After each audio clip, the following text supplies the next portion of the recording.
नारायण शब्दमात्रं विमुक्त दुःखास्तिनो भवन्ति आत्मा विषन्नास्ति विलासति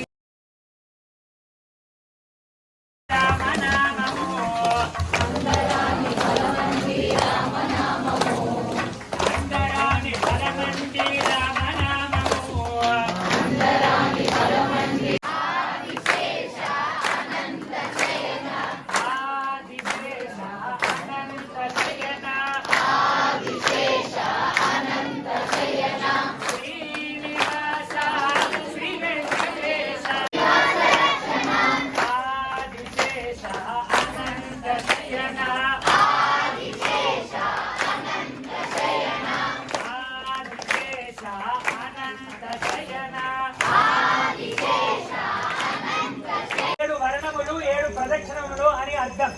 అంటే ఈ యొక్క దేవాలయంలోకి ఎటువంటి వాళ్ళు వచ్చి ఏ ఏ కోరికలు నెరవేర్చుకోవాలన్నా అందులో బింబానికి స్వామికి శక్తిని చేకూర్చాలి.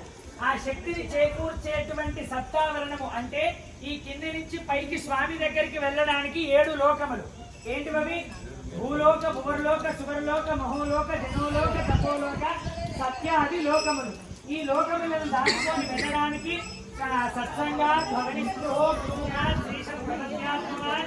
ప్రారంభం పరిముచ్య కర్మశకరం ప్రక్షీణ కర్మాంతరః న్యాస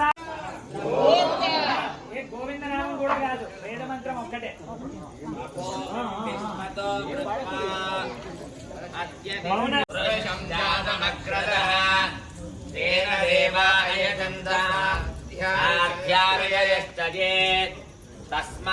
तस्माज्ञात् सर्वभूतः संहृतं वृषधाद्यं पशुगुस्तागुश्चक्रे आरण्यात् ग्राम्यात् तजेत् గోవింద. ఇప్పుడు కూడా ఎవరు కూడా మాట్లాడకండి. ఇప్పుడు స్తోత్రం ప్రకారం చదవడం జరుగుతుంది. గోవింద.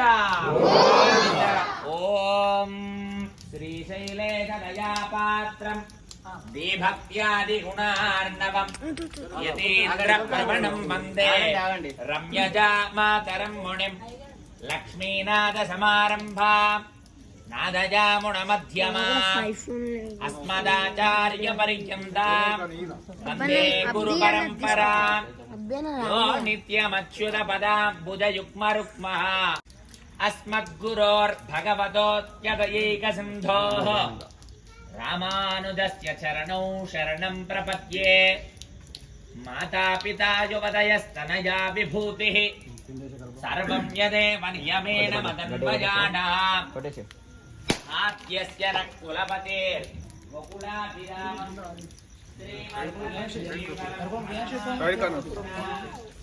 శ్రీరంగహర్మ్యదల మంగళ దీపరేఖా శ్రీరంగరాజమహిషీం శ్రియమాశ్రయామః మాతర్నమామి కమలే కమలాయతాక్షే శ్రీ విష్ణుః కమలవాసిని విశ్వమాతః.